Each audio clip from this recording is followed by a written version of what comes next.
अगर कभी आपके घर का कोई बुजुर्ग रात को उठकर गंदा पानी पीने लगे, अगर वो एक हाथ से भारी अलमारी उछक कर फेंक दे, और अगर वो आपके 40 दिन के बच्चे के सर पर हाथ फेरते हुए कहे, 40 दिन फिर तुम मेरा हो जाओगे, तो समझ लीजिए ये डिप्रेशन नहीं है, ये कोई बीमारी नहीं है, ये कोई और है जो आपके बुजुर्ग के अंदर छुपा बैठा है, और वो सिर्फ एक चीज चाहता है, आपके बच्चे की रूह। मेरे नाना sub inspector retired Mohammad Yusuf Khan Telangana के एक छोटे से कस्बे निजामाबाद में रहते थे। पुलिस की नौकरी में 30 साल गुजारने के बाद वो 2019 में रिटायर हुए थे।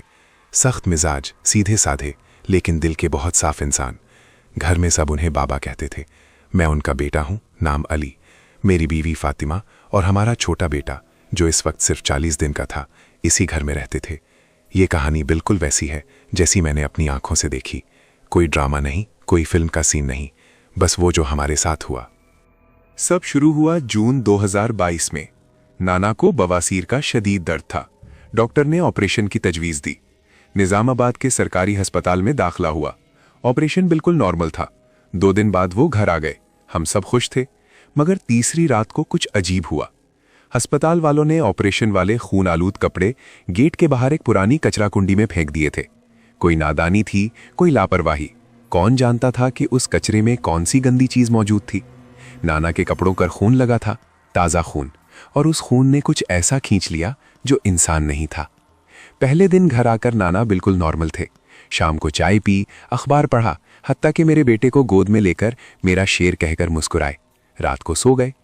दूसरे दिन सुबह जब मैं अस्पताल से कुछ दवाएं लेने गया तो नर्स ने बताया कि नाना रात को बिस्तर पर बैठकर गंदा पानी मांग रहे थे। गंदा पानी? मैंने हैरान होकर पूछा।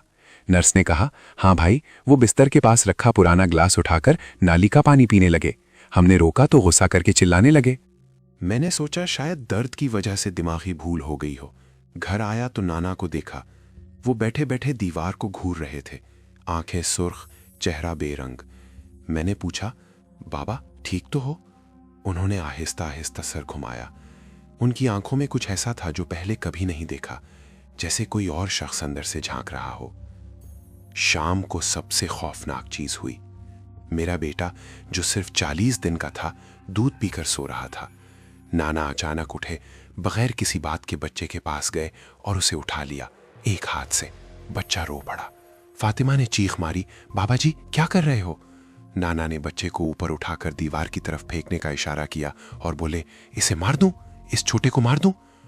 उनकी आवाज बिल्कुल मुख्तलिफ थी, गहरी, खड़खड़ाती हुई, जैसे कोई पुराना रेडियो खराब हो गया हो।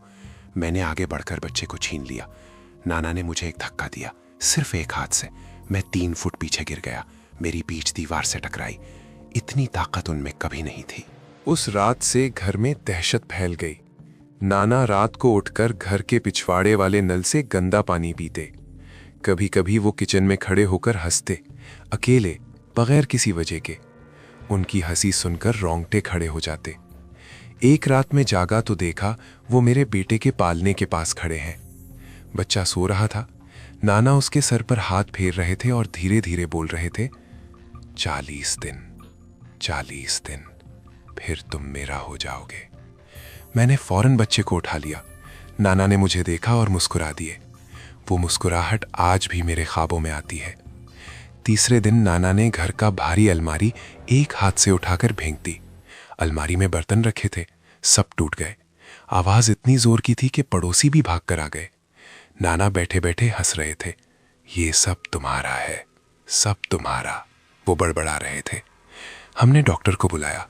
डॉक्टर ने चेक किया, ब्लड टेस्ट, स्कैन, सब कुछ नॉर्मल। उन्होंने कहा शायद ऑपरेशन के बाद डिप्रेशन है, मगर हम जानते थे ये डिप्रेशन नहीं, ये कुछ और था। चौथे दिन नाना ने फातिमा को धमकी दी, अगर इस बच्चे को बचाया तो मैं तुम सबको खा जाऊंगा। फातिमा रो रो कर बेहाल हो गई। मैंने अपने एक पुराने दोस्त को फोन किया जो पुलिस में मेरे साथ था। उसने कहा, अली ये कोई मामूली मामला नहीं, पहले किसी आलिम दीन से मशवरा कर। मैंने कस्बे के मशहूर आलिम मौलाना हनीफ साहब से मुलाकात की। उन्होंने कुछ तावीज़ लिख कर दिए और कहा कि नाना को रोज़ाना दम करो। हमने 3 दिन तक मुसलसल दम किया, लेकिन नाना पर कोई असर नहीं हुआ, बल्कि वो और ज़्यादा गुस्सीला हो गए।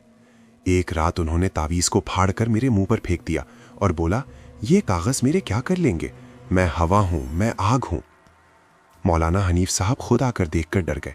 उन्होंने कहा, यह जिन्नात का मामूली मामला नहीं, ये तो कोई खबीस रूह है, मुझे इसका इल्म नहीं, तुम किसी आमिल साहब से राब्ता करो जो इस किस्म की रूहानी बीमारियों का माहिर हो।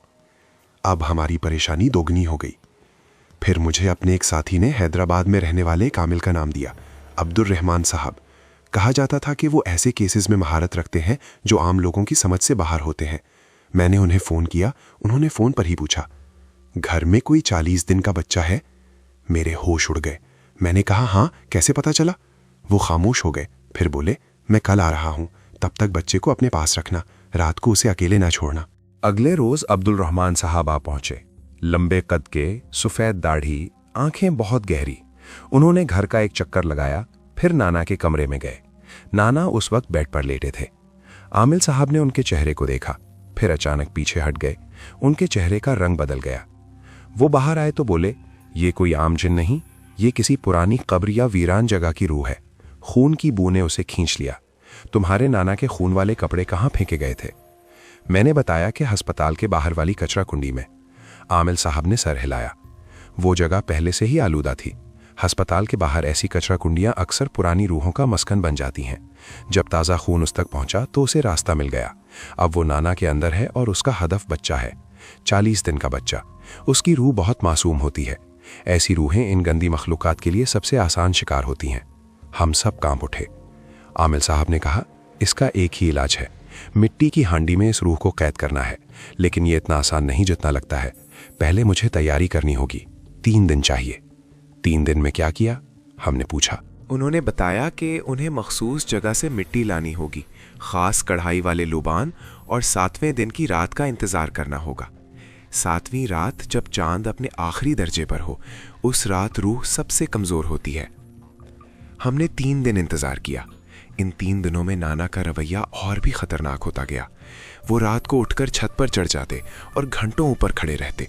एक रात मैंने उन्हें छत पर खड़े खड़े दरख्तों से बातें करते सुना। उनकी आवाज़ बदली हुई थी। अभी 40 दिन बाकी हैं, तुम जल्दी में क्यों हो?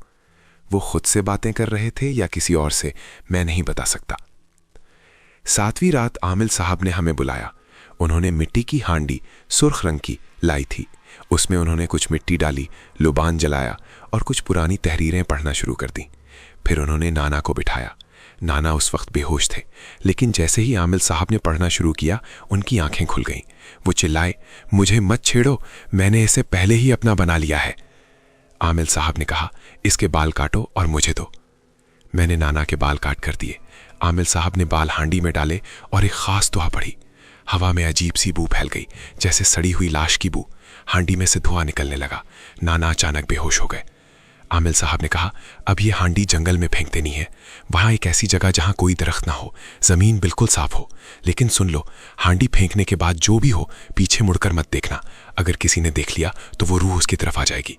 रात को 11 बजे हम सब निकले। बारिश शुरू हो चुकी थी। मेरे साथ गुलाम रसूल भी थे, जो नाना के पुराने साथी थे और पुलिस में उनके साथ रह चुके थे। वो कहते रहे, यूसुफ भाई ठीक हो जाएंगे। जंगल निजामाबाद से बाहर था, तकरीबन आधा घंटा की ड्राइव। रात का अंधेरा, बारिश तेज हो रही थी। हांडी मेरे हाथ में थी, उसमें से हल्की सी गर्मी महसूस हो रही थी। जंगल के अंदर वो जगह मिली जहां कोई दरख्त नहीं था। आमिल साहब ने वहीं रुकने का इशारा किया। बारिश की वजह से जमीन कीचड़ बन चुकी थी, बिजली चमक रही थी। गुलाम रसूल ने हांडी मेरे हाथ से ली। मैं फेंकता हूं, तुम सब दूर खड़े रहो। वो आगे बढ़ा। मैंने देखा उसके हाथ कांप रहे थे। उसने हांडी को जोर से फेंका। एक भारी आवाज आई, जैसे कोई चीज कीचड़ में गिरी हो। आमिल साहब ने चीख कर कहा, पीछे मत देखो, चलो। लेकिन गुलाम रसूल, वो रुक गया। उसने आहिस्ता आहिस्ता सर घुमाया। मैंने चिल्लाया, नहीं, मत देखो। लेकिन उसने देख लिया। उसकी आंखें फैल गईं, उसका चेहरा सफेद हो गया। वो चिल्लाया, यूसुफ, वो वहां एक औरत काले कपड़ों में, वो मुस्कुरा रही है। हमने उसे पकड़ लिया और गाड़ी की तरफ भागे। उसने पूरी राह यहीं बड़बड़ाया। उसका चेहरा, उसकी आंखें। घर पहुंचकर नाना जाग चुके थे। वो बिल्कुल नॉर्मल थे। उन्होंने पूछा, क्या हुआ? मुझे क्यों लग रहा है जैसे मैं बहुत देर सो रहा था? हम सब रो पड़े। लेकिन गुलाम रसूल खामोश हो गया। वो बस एक कोने में बैठकर कांप रहा था। मैंने उसे पानी पिलाया तो उसने आहिस्ता से कहा, अली, मैंने देख लिया। वो मुस्कुरा रही थी। वो जानती थी कि मैं देखूंगा। अगले 40 दिन हम सब डरते रहे। आमिल साहब ने कहा था कि अगर 40 दिन तक कुछ ना हुआ तो फिर रूह कैद हो जाएगी। लेकिन 20वें दिन से गुलाम रसूल बीमार होने लगा। पहले बुखार, फिर खांसी, फिर रात को बड़बड़ाना। वो कहता, वो आ रही है, वो मुझे बुलाती है। मैंने उसे डॉक्टर को दिखाया। डॉक्टर ने कहा वायरल है, मगर बुखार नहीं उतरा। 30वें दिन उसने मुझसे कहा, अली, वो कहती है कि मैंने उसे देखा है, अब मैं उसका हूं। मैंने आमिल साहब को फोन किया। उन्होंने कहा, मैंने पहले ही कहा था कि पीछे मत देखना। अब वो इसके पीछे पड़ गई है, मैं कुछ नहीं कर सकता। 40वें दिन सुबह गुलाम रसूल का इंतकाल हो गया। दिल का दौरा पड़ा, डॉक्टर ने कहा, मगर पोस्टमार्टम में कुछ नहीं निकला। नाना आज भी जिंदा है, बिल्कुल ठीक। वो अब बच्चे को गोद में लेकर खेलते हैं, मगर कभी कभी उनकी आंखों में वो पुरानी सुर्खी नजर आ जाती है। और मैं आज भी रात को जागता हूं। जब बारिश होती है तो लगता है कोई जंगल से आवाज आ रही है। 40 दिन, 40 दिन। ये कहानी मैंने अपनी जबान में लिखी है। जो हुआ वही लिखा, कोई इजाफा नहीं, कोई झूठ नहीं। अगर आपको ये कहानी पसंद आई हो तो लाइक ज़रूर करें। ये मुझे बताने का तरीका है कि आप इस तरह की हकीकी खौफनाक कहानियां सुनना चाहते हैं। कमेंट में बताएं, अगर आपकी जगह गुलाम रसूल होते तो क्या आप पीछे मुड़कर देखते? और सब्सक्राइब करना मत भूलें कर्स्ड विस्पर्स को, क्योंकि ऐसी कहानियां जो आपकी रातों की नींद उड़ा दें वो सिर्फ यहीं सुनने को मिलती हैं। और हाँ, याद रखना, अगर कभी आपको रात के अंधेरे में कोई हांडी जंगल में फेंकनी पड़े तो पीछे मुड़कर मत देखना।